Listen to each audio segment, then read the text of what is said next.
Welcome to Life Happens, where Texans come to protect their legacy and prepare for the second half of life.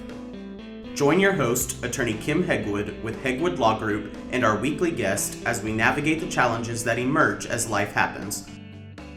Now here's your host, Kim Hegwood. Good morning, and so today we have a very special guest, Celeste Harris with the Houston Area Parkinson Society. Good morning. Good morning. Thank you for having me. And so a lot of people are kind of, I think, a little unclear about what Parkinson's is. So let's kind of start with that. Sure. As far as, can you kind of tell us more about what is Parkinson's? Yeah, absolutely. I could talk for hours about what Parkinson's is. Parkinson's disease is a chronic neurological degenerative disorder. So chronic meaning that there is not currently a cure. Neurological meaning it's something that originates in the brain, and degenerative meaning that it will progress over time. The symptoms you start with will change over the course of the disease process, over the course of the Parkinson's journey. So for some people, well, I think the mental image people have of Parkinson's is someone who has a tremor, someone who shakes, which is actually how Parkinson's disease got its name. Dr. James Parkinson wrote an essay on the shaking palsy. So that's always been kind of the hallmark feature of Parkinson's disease. But in reality, it's not always tremor. For a large portion of people who are diagnosed, the main issue for them might be rigidity or stiffness. It might be balance issues. And then there are a whole host of other symptoms that can come along. For some people, those are sleep issues, handwriting issues, swallowing issues, speech issues. So Parkinson's really varies incredibly from person to person. One person's journey is just one person's journey. Everyone's going to have a very different outlook on what their Parkinson's looks like for them. We've seen in my practice kind of varying things of almost on top of some of the Parkinson's symptoms, more like a dementia type stuff as well. So there's some memory loss and things like that. Is that uncommon? I would say, I think the current research is that something like 60% of individuals with Parkinson's disease will have some sort of cognitive change. For most people, that's going to be maybe what a lot of people would term as senior moments. So you start telling a story and you kind of peter out at the end, or you can't remember the name for that thingamabob over there. You walk into a room and why am I here? Those may happen with more frequency for someone with Parkinson's disease. So that kind of cognitive impairment is not something unexpected. For about 40% of those 60%, they're going to develop some kind of more in-depth or intense issue that might be related to memory loss, that might be more of a Parkinson's dementia. That's something that's always possible with someone who's diagnosed with Parkinson's disease. So some people are kind of slow progression of Parkinson's, and I think Michael J. Fox seems to be the poster child for it, as far as, because his seems to have not has been as bad as what a lot of people seems to have been. You know, when do you ask for help? When do you see the progression? You know, about when the progression does that kind of you would say, "Uh-oh, I need some help here." Yeah, I think that's a great question. And for me here at HAPS, I would say day one.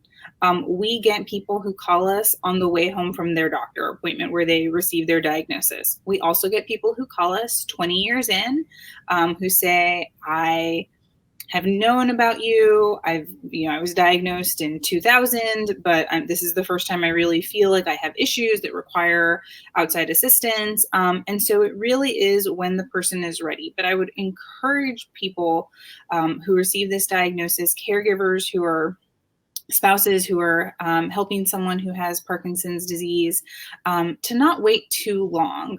We know that exercise is a key component in helping to manage the physical Parkinson's symptoms.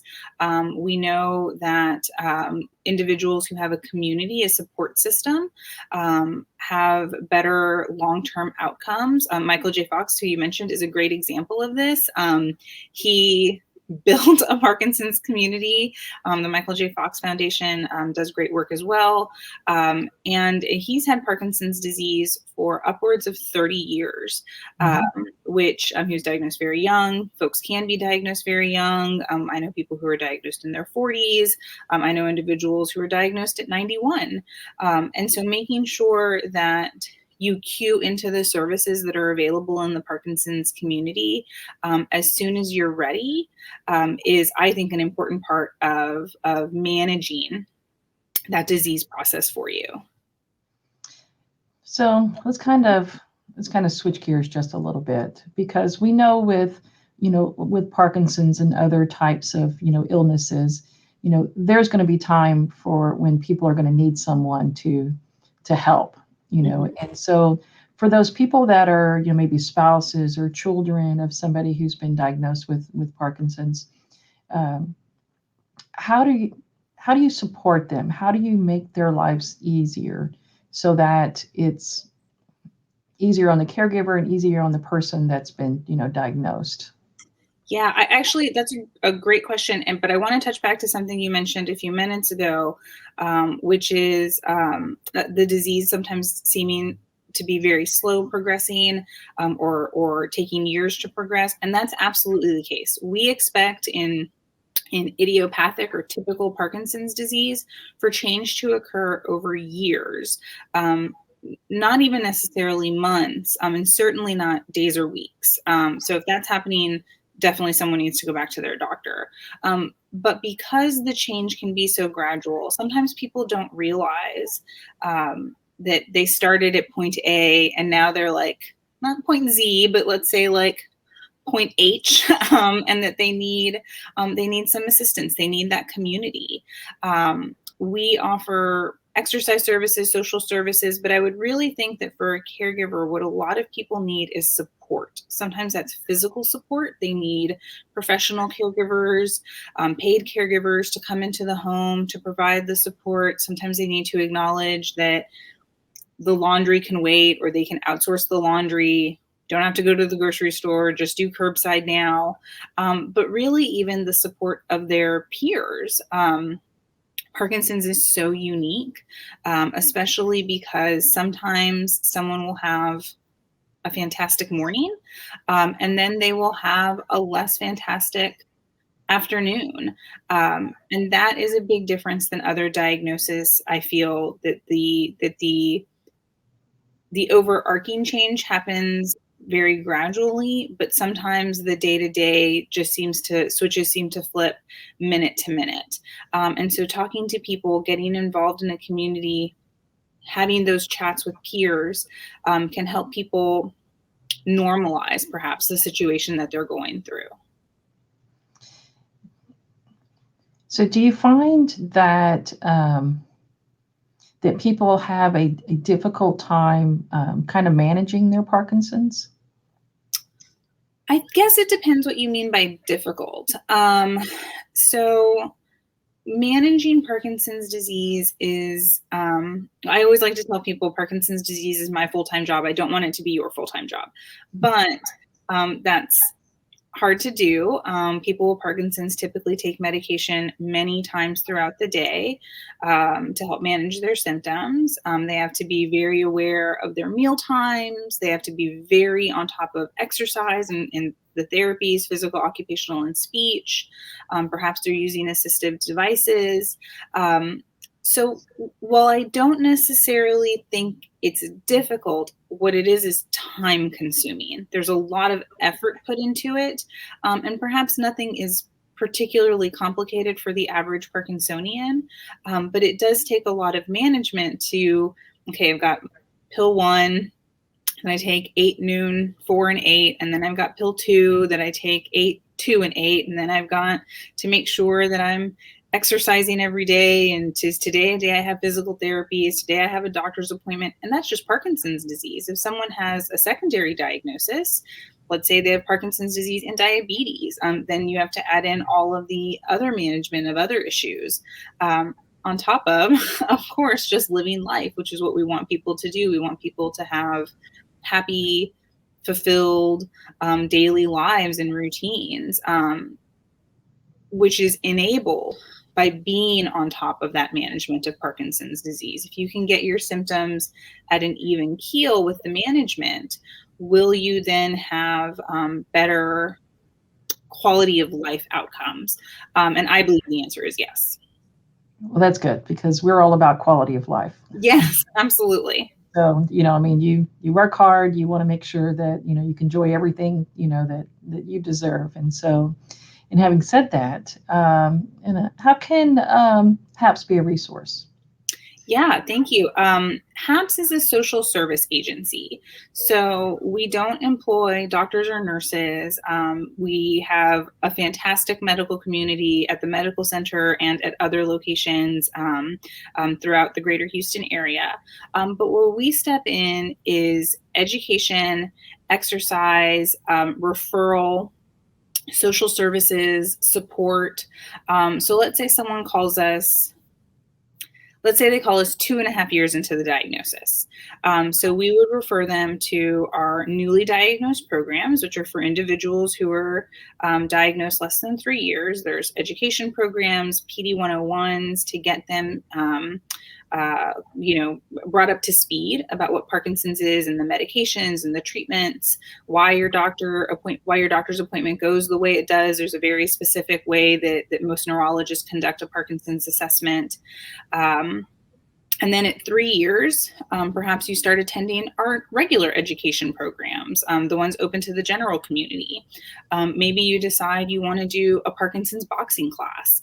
We have one of those. Maybe you're not a boxer, you want to do yoga. So you do yoga. Maybe you start finding, a couple of years later, that person starts finding that they're having some Parkinson's related speech issues. Their volume has dropped. Perhaps their words are coming out a little slurred. And so they start attending one of our speech exercise groups run by a speech language pathologist.